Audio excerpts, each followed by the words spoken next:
और breaking news Pakistan से ही जुड़ी हमारे पास आ रही है। इमरान ने तुर्की के राष्ट्रपति से फोन पर बात की है। अजरबैजान और आर्मेनिया जंग को लेकर यह चर्चा हुई है, तो अंदर ही अंदर क्या खिचड़ी पक रही है, यह जानना भी जरूरी है। जंग में पाकिस्तान के स्टैंड पर दोनों मुल्कों के बीच बातचीत हुई है। अजरबैजान के साथ खड़े हैं तुर्की और पाकिस्तान। हमारे साथ फकर यूसुफजई साहब पाकिस्तान से मौजूद हैं, उनके पास मैं जाऊंगा इस खबर पर और जानकारी लेने के लिए। लेकिन इससे पहले एक और अहम खबर आपको फिर से बता दें, रूस की पाकिस्तान को लास्ट वार्निंग भी सामने आई है। इस बीच आर्मेनिया अजरबैजान से दूर रहे पाकिस्तान, यह कह रहा है रूस।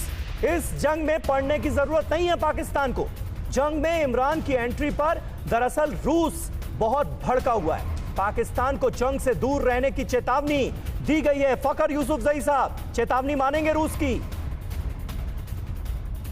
इस किस्म की कोई मतलब जो आप धमकी बता रहे हैं, वो इस किस्म की कोई धमकी रशिया न दे सकता है और न कभी रशिया ने दी। अभी हमारी फोर्सेस की वहां पे मतलब एक्सरसाइजेस चल रही है। हमारे डिफेंस मिनिस्टर परवेज खटक साहब 2 दिन पहले तक वहां मॉस्को में मौजूद थे। ऐसी कोई बात नहीं है। रशिया के अपने स्टेक्स हैं इस एरिया में, लेकिन आप ये जो बात कर रहे हैं ना कि मतलब चाइना कूदा हुआ है और साथ में ये भी बात कर रहे हैं कि यार मुस्लिम वर्सेस क्रिश्चियन है, तो वो दोनों चीजें मतलब मिक्स नहीं हो सकती, क्योंकि वो तो ना चाइना तो ना क्रिश्चियन है ना मुस्लिम है, कम्युनिस्ट है वो। तो भी बीच में सिर्फ एक चीज की समीर जंग हो रही है।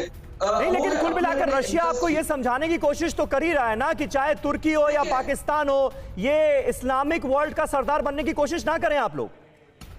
देखिए, टर्की कर रहा है, नो डाउट अबाउट दैट कि टर्की ये ट्राई कर रहा है। उन्होंने बाकायदा सऊदी अरेबिया को भी कहा हुआ है कि आपकी वो चीजें खत्म हो गई हैं जो आपको हम मानते थे या आपको एक मतलब जिसे कहते हैं कि रिस्पेक्ट मिलती थी, वो खत्म हो गई। बाकायदा वो बताया हुआ है उन्होंने। और ताल्लुकात भी अच्छे नहीं है, मतलब हालांकि बाकी मुस्लिम ममालिक जो है वो सऊदिया को कर रहे होते हैं। ठीक है, आप कह रहे हैं कि नहीं हम नहीं कर रहे, तुर्की कर रहा है, लेकिन तुर्की के साथ पाकिस्तान भी खड़ा है और चाइना भी सपोर्ट कर रहा है। इसीलिए तो ये आशंका जताई जा रही है कि जो स्थितियां बनती हुई नजर आ रही हैं वो वर्ल्ड वॉर 3 की तरफ इशारा कर रही हैं। एक और बड़ी खबर दे दें आपको, अजरबैजान आर्मेनिया युद्ध में रूस की ये बड़ी चेतावनी। युद्ध क्षेत्र में जा रहे हैं आतंकी समूहों के लड़ाके, ये रूस कह रहा है। सभी देश विदेशी आतंकियों के इस्तेमाल से बचें, ये रूस की चेतावनी सामने आई है। आप इसे सलाह कह लीजिए, आप इसे चेतावनी समझ लीजिए।